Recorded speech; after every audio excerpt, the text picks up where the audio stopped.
Okay, so it don't look good for Zach Baum's shoulder. That means Jeremiah Trotter Jr. will get his start, especially because our linebacker and fullback might continue to be busy on offense. However, we do got some good news on the injury front as it pertains to Jordan Mailata, plus a possible trade candidate. Eagles sending a cornerback to the Rams? But that's not all. Greg Cosell criticizes Jalen Hurts' ability to read the field. And of course, we got to go over the Eagles versus Bengals matchup. Who do we need to stop? Let's get our first win in Cincinnati. What is going on, everybody? I go by Philly Mike, and this is the Philly Tall Podcast. If you rock with the content, hit that like button, subscribe to the channel, and turn on that notification bell so you don't miss these videos. Let's go down memory lane for a second. Remember when Cowboy fans tried to say that Mozzie Smith was better than Jalen Carter? And then some of them shut up a little bit later and said, you know what? Let me rephrase that. He's a nose tackle. He's better than Jordan Davis, though, for sure. Well, Brandon L. tweeted that Cowboys' Mozzie Smith has not recorded a single pressure on any of his 80 pass rushes this season. He's the only D tackle with 0 pressures on at least 50 pass rushes. Now, he's still young and things could change, but oh my goodness, does Mozzie Smith look like buns. Moving on to some good news about Jordan Mailata, he is officially off crutches. The left tackle is still going to miss the next 3 games, but the target date to return remains November 14th when the Washington Commanders visit Lincoln Financial Field for a Thursday night NFC East showdown. As we all know, he was put on IR, so he has to still miss them 4 games. Won't be playing against the Cowboys in their first matchup and also against the Bengals this week. However, there were talks that he could miss more than 4 games, but him being off crutches this early show good signs that he should be back versus the Commanders. As for another injury we need to keep our eyes on is linebacker Zach Baum, who leads the Eagles in tackles. Right now, it looks like Eagles rookie Jeremiah Trotter Jr. is preparing for his first career start versus Bengals in wake of the Zach Baum injury. Now, I know, when Zach Baum got hurt versus the Giants, Oren Burks came in for him, but that was around the time that the Eagles were pulling their offense and defensive starters, so we also seen Jeremiah Trotter go in for Nakobe Dean. I still think when push comes to shove, they're going to give Jeremiah Trotter Jr. reps before they give Oren Burks. Now, some of you might be saying, what about VanSumeren? Beware of dog, who I think earned some PT as well, but the 5 snaps we saw versus the Giants as a fullback is just a start. We've been planning this for a while, according to VanSumeren, and he feels comfortable. He might be our next use check. When did you sort of know that was going to be installed and this often? What was that process like? I started around the end of training camp. So I've been introduced to it, and they worked me into it. So it just progressively gotten a little bit more and more every single week. Whose idea was it? The staff. If you didn't know, he was a 3,000-yard wide receiver in high school. Going into Michigan State now, I made the move at Michigan State to go to defense. Right. So I didn't really expect it necessarily, but like I said, I played receiver pretty much my whole life up until that point. So it's cool to revisit it. Like I said, I feel natural. I feel instinctual in doing it. So I've been having a lot of fun doing it. Well, he no longer has the wide receiver body, but that linebacker muscle gives him an opportunity to play fullback. I'm looking to see some routes. Remember, they had a for fun thing at the end of training camp, and VanSumeren did route somebody up, and he's confident.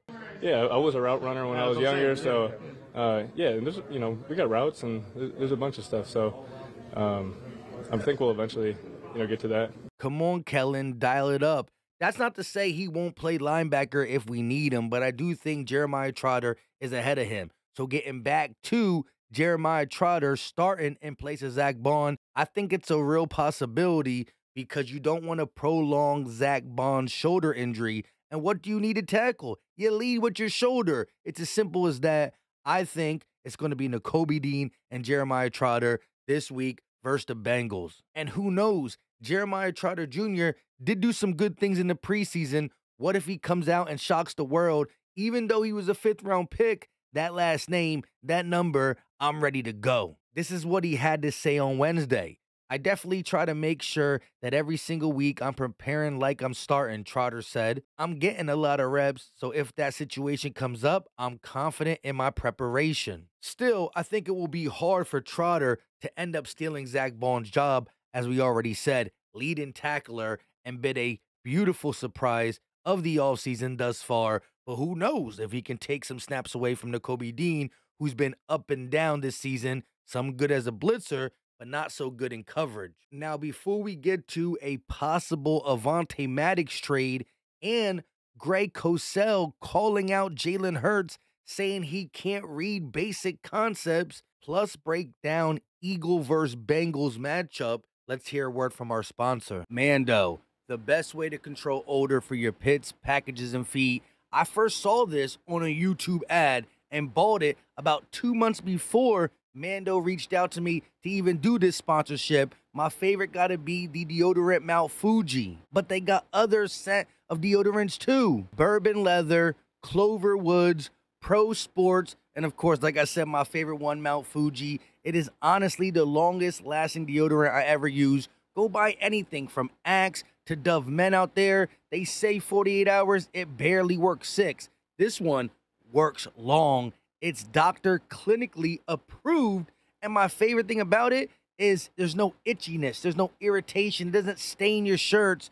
This is, besides smelling good, it keeps you feeling good. And in the starter pack, you get wipes and lotion, quick for your packages and feet. And the price is perfect. So click the link in the description and or the pinned comment section and get $5 off your starter pack with promo code PhillyMike. Once again, click the link in the description, use my promo code PhillyMike, all capitals, no exclamation point, to get $5 off your starter pack, which is over 20% off. And like I said, the price point's already great. So as the trade deadline approaches with Howie Roseman and a 4-2 team, we're thinking about being buyers. But we could have people on this roster that are good for selling while still trying to compete for a championship because how deep we are as certain areas. Could Avonte Maddox be a piece the Eagles move in some scenario to help us get draft picks to acquire someone or anything along them lines? The Rams could be looking for his services. A CBS article saying which player should they target? Eagles cornerback Avonte Maddox, Solik said.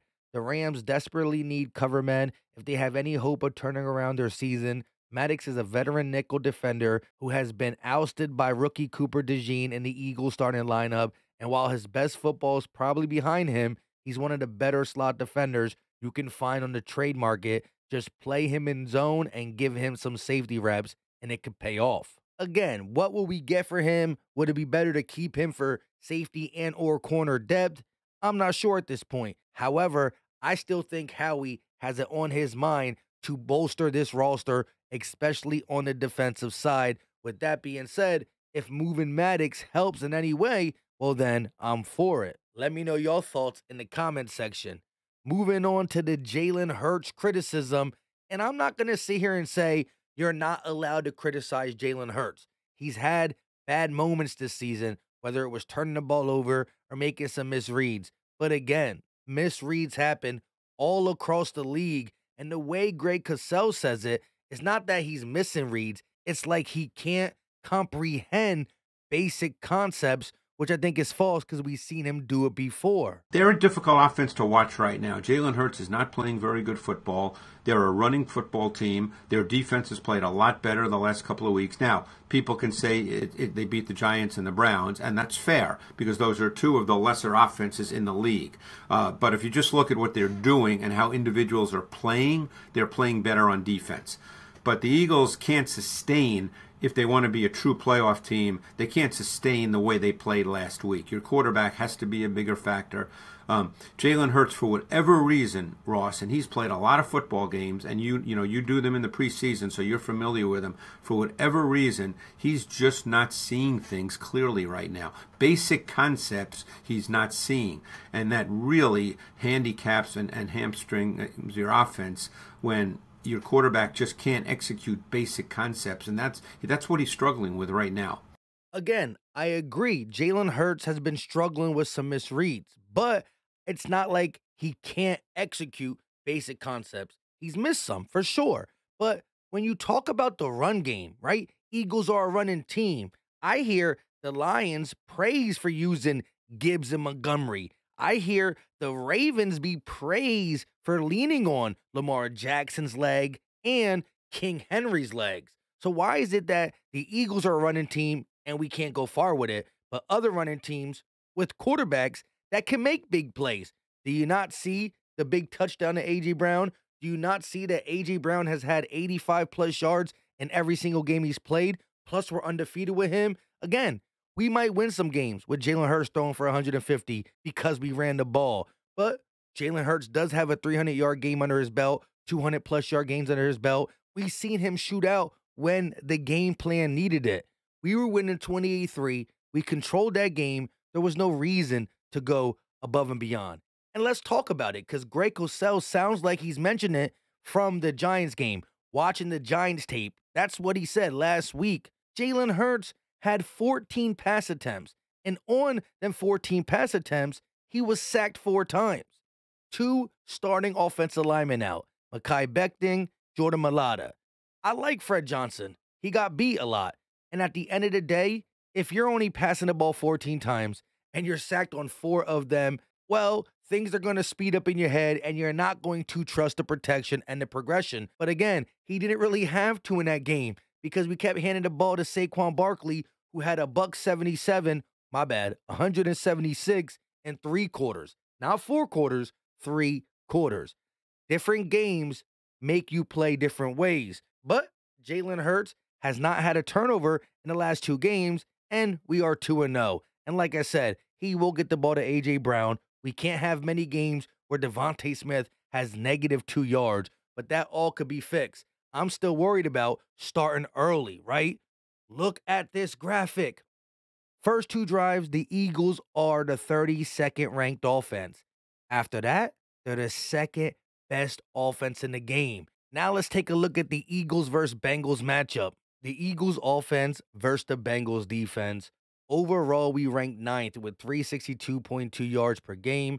The Bengals defense ranks 22nd, allowing 353.1 per game. Via the pass, the Eagles rank 19th, got to be better, with 218 yards. The Bengals pass defense is 17th with 225.1. Moving over to the Eagles rushing game, we are 2nd in the NFL, 166.7, while the Bengals rush defense is 21st, 136.1 yards allowed. You know what we should be doing, run the ball. But again, Jalen Hurts will pick his games where he gets the ball to his wide receivers. At the end of the day, we can be considered a running team. I'm not mad about that. But don't discredit us as a running team when you praise other teams, cough, cough, the Ravens, the Lions. Look at San Fran when CMC is eating and Brock Purdy's just playing point guard. They give a lot of credit to Shanahan and Purdy. Do the same thing for the Eagles and Jalen. Now switching over to the Eagles defense versus the Bengals offense. We ranked 9th overall in total defense, only allowing 304.3 yards per game.